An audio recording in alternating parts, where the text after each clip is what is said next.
everyone. I am Lakshmi Panikar, working as an assistant professor of forensic science.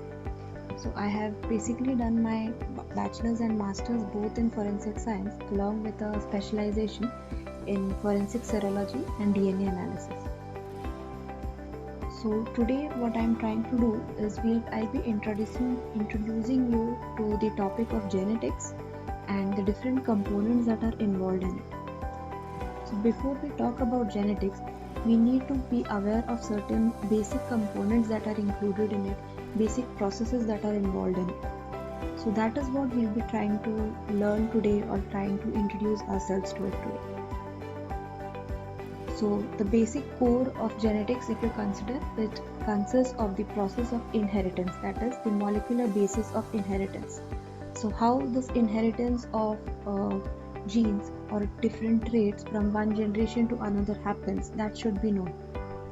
So before studying the inheritance process or understanding the entire procedure which happens, we should be aware of certain components, basic components which are involved in it, their molecular structure, how they are, what are the different what is its composition, and what are the different components that help in this entire process. So accordingly, we'll be studying about DNA, RNA, its chemical structure, its chemical composition, etc.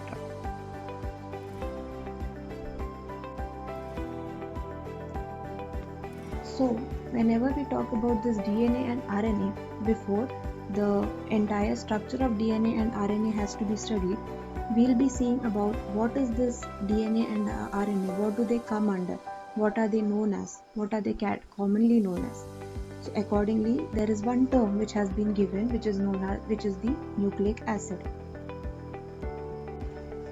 So when you talk about nucleic acids, these are considered to be the largest and the most complex biomolecules which are present in the cells of almost all the living organisms. So these biomolecules perform different functions which are involved in the field of genetics, which is a very broad concept to talk of.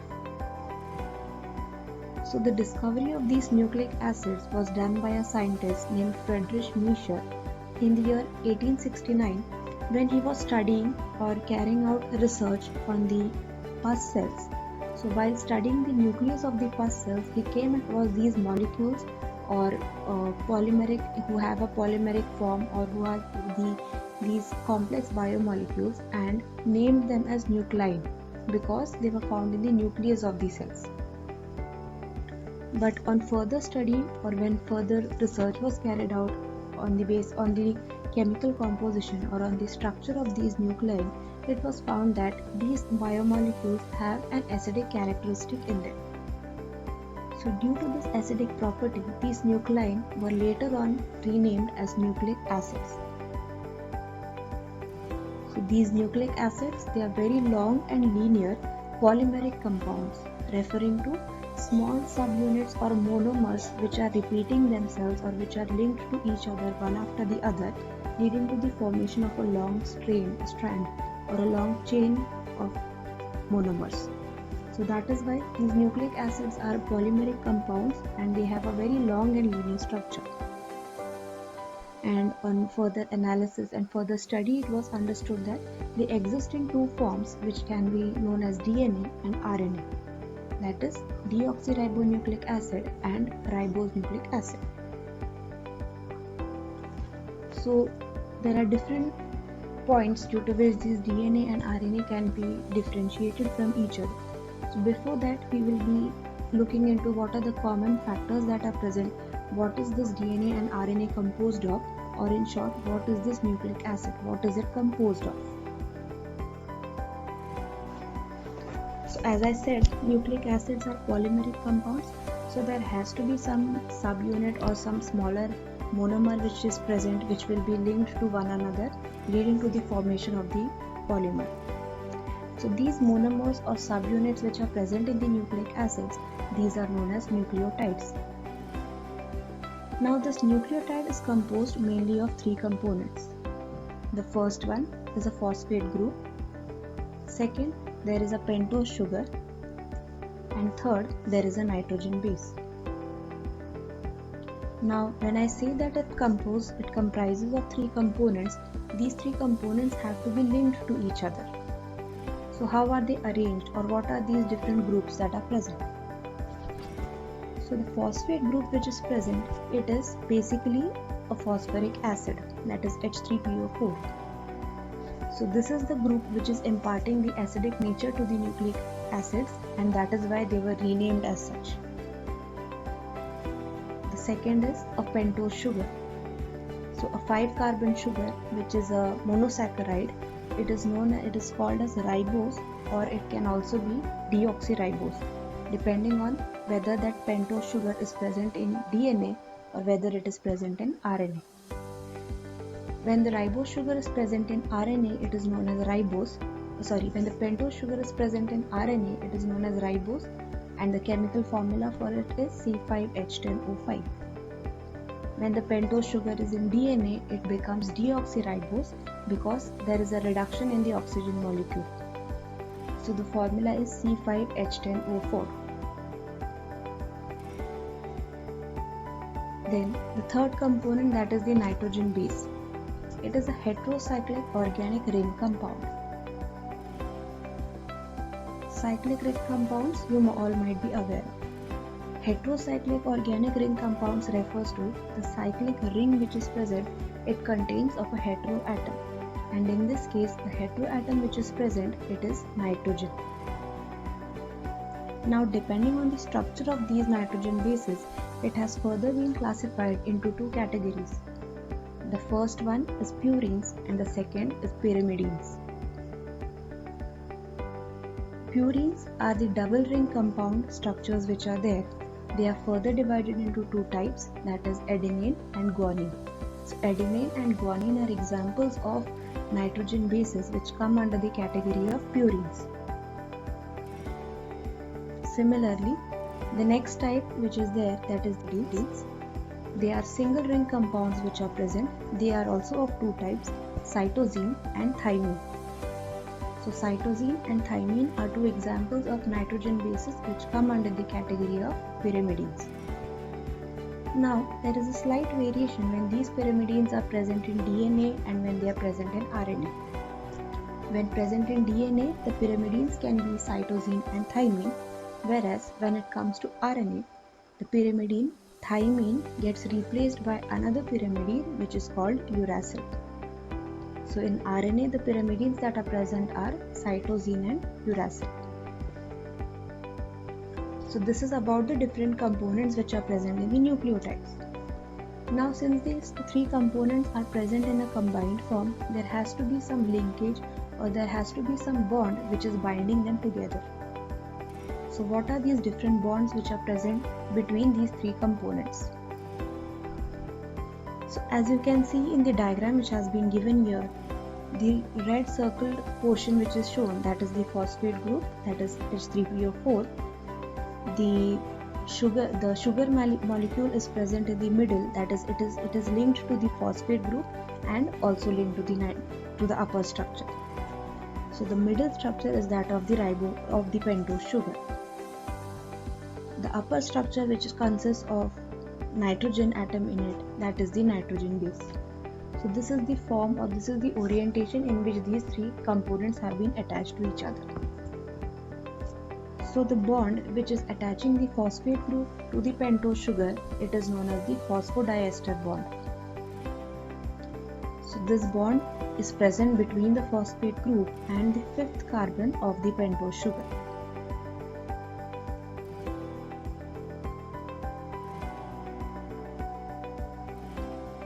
Similarly, the bond which is present between the pentose sugar and the nitrogen base, that is known as the beta-glycosidic bond. As you can see in the diagram, the glycosidic bond is present between the 1st carbon of the pentose sugar and either the 9th nitrogen of a purine or the 3rd nitrogen of a pyrimidine. So this is how these three different components have been attached to each other. Now the diagram which has been given here for a nucleotide, it is known as deoxyadenylate acid. So deoxyadenylate acid is a nucleotide which is present in the DNA. It comprises of three components, one being the phosphate group, second being the deoxyribose sugar because it is DNA, and the third being the nitrogen base adenine. So that is why the name deoxyadenylate acid, referring to the different components present in it: deoxyribose sugar, adenine nitrogen base, and acid referring to the phosphate group which is present. Similarly, when we talk about a nucleotide which might be present in RNA, example is adenylic acid. So adenylic acid referring to the pentose sugar ribose which is present in it, then the nitrogen base adenine, and the acid group, that is phosphoric acid or the phosphate group. So this is how the nucleotides are present in RNA, DNA, and the different components which form a nucleotide. Now the next component is which is known as nucleosides. Now this monomer or subunit nucleotide can be broken down into a smaller unit which is known as the nucleosides. So as nucleotide consists of three components, that is the nitrogen base, the phosphate group, and the pentose sugar. On the contrary, the nucleoside consists of two components, that is the nitrogen base and the pentose sugar. So basically what we can conclude is a nucleoside is a nucleotide without the phosphate group. So the bonds which will be present in this is the bond that is attaching the pentose sugar to the nitrogen base. So the glycosidic bond that is present. So the first carbon of the pentose sugar will be attached to either the third nitrogen of the pyrimidine or the ninth nitrogen of a purine. So example of nucleoside is deoxyadenosine when it is present in DNA. So referring to the deoxyribose sugar and the nitrogen base adenine. And when it comes to RNA, it becomes adenosine, referring to the ribose pentose sugar and the nitrogen base adenine. So this is the variation that can be seen in the nucleosides when present in RNA and when present in DNA. So these are the different basic components which leads to the formation of two types of nucleic acids, either DNA or RNA. Now we'll be studying in detail about the chemical structure or the molecular structure of DNA, how it looks and what are its components, what are its different properties. So DNA, or what we also call as deoxyribonucleic acid, the entire 3D structure or the model of the DNA was proposed by two scientists, namely James Watson and Francis Crick. So according to the model that has been proposed by them, the DNA molecule has an appearance of a twisted ladder.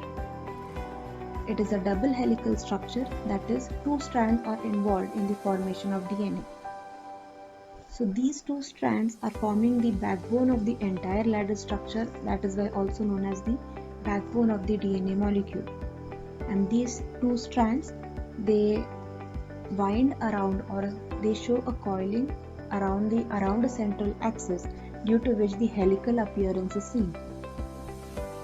Now these two strands are not separate from each other, they have been attached to each other. These attachments which are present, these are known as the rungs or transverse bar or steps which are present in this ladder like structure.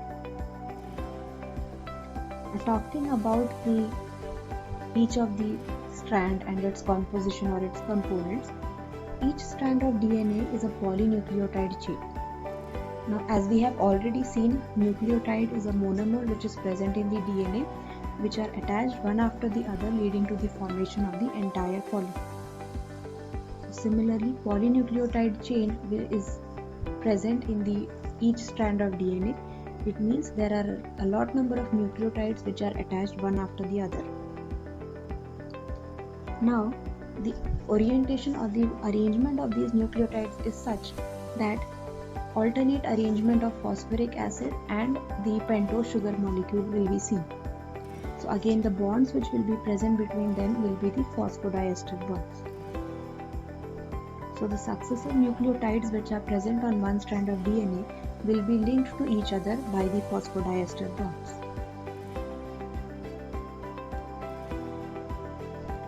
Then, when you consider the diameter or certain dimensions of the DNA molecule, the double helical structure has a diameter of about 20 angstrom unit. Now, whenever this entire molecule is showing coiling, or it leads to the formation of spiral structures. So this one entire spiral structure extending from one coil to the next consecutive coil, it is known as one gyri, or also known as the pitch of the DNA molecule. So the length of this entire one gyri or one spiral is 34 angstrom unit or 3.4 nanometers. The conversion being 1 nanometer is equal to 10 angstrom units. If you consider this one entire gyri, that is of 3.4 nanometers, it consists of 10 steps or 10 rungs that we have seen, and these rungs are nothing but the nitrogen base pairs itself. As we have already seen, the two strands are attached to each other through hydrogen bonds. So now these hydrogen bonds are actually present between the nitrogen bases of both these strands. So as one strand consists of a phosphate group on the outer end, then there is the sugar molecule, then there is a nitrogen base which is attached to here. Then to this nitrogen base there are hydrogen bonds which are there, which then attach to the nitrogen base of the second strand. So again the formation becomes the hydrogen bond, the nitrogen base, then the pentose sugar and the phosphate group on the outer side.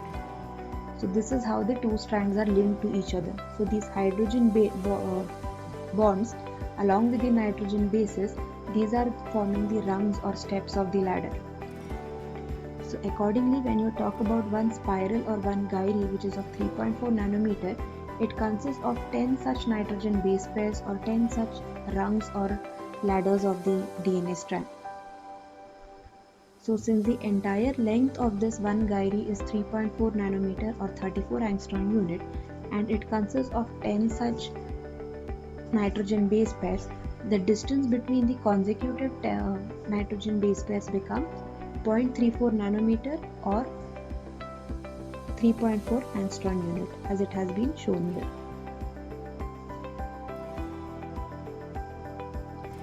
Then this coiling which is being seen between the strands of DNA, it is a right-handed coiling which is giving it the double helical structure. So during this coiling or during this twisting of the two strands, what happens is it leads to the formation of certain grooves.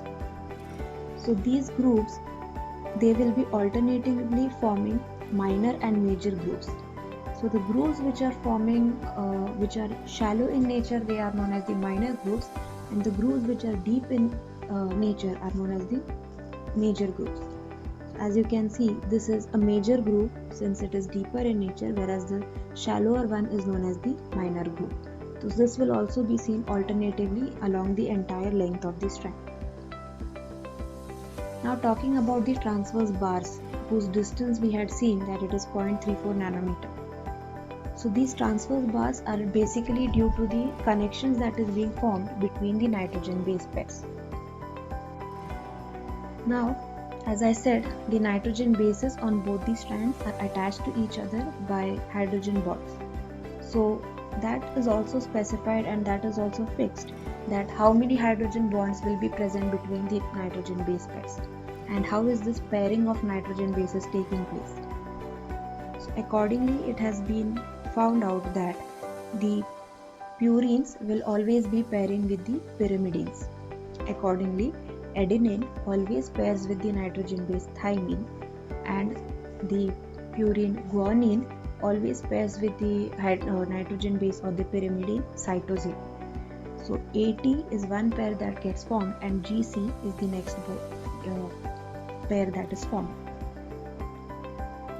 So there is a rule which defines that how this entire stability is formed, or how there is a fixed ratio which has been maintained for these nitrogen bases. So that is known as the Chargaff's rule. So what has been stated in the Chargaff's rule? In the Chargaff rule, it has been stated that, as I said, the pairing, that is adenine in DNA, adenine always will pair with thymine, guanine will always pair with the nitrogen base cytosine. So the number of purines that are involved and the number of pyrimidines that are involved in this pairing will always be equal. That is, the purine to pyrimidine ratio is always 1:1. So the number of adenine AT pairs, number of GC pairs, that is fixed. The number of adenine and guanine will always be equal to the number of thymine and cytosine that is present along the entire length of the DNA molecule. Now talking about the hydrogen bonds that are present between these DNA molecules, A and T, that is adenine and thymine, are attached to each other through 2 hydrogen bonds. Whereas, on the other hand, the nitrogen bases guanine and cytosine have been linked to each other via 3 or triple hydrogen bonds. So AT has 2 bonds in between them and GC has 3 hydrogen bonds in between them. So this is how the entire structure of the DNA has been understood or has been visualized. Now these things are fixed and these things are present in the different organisms in the similar manner. However, the length of a DNA molecule is never fixed for all the organisms. Neither is the sequence of the nitrogen base pairs that are present. So due to this variation in the length of the DNA molecule, due to the variation in the sequence of the nitrogen base pairs which are present, that is the reason it is giving a unique individualistic characteristic to all the different forms of organisms that we have. So that is why the genetic material of any organism is considered to be the unique identity of that person, because of this variation in the sequence of the nitrogen bases that can be seen.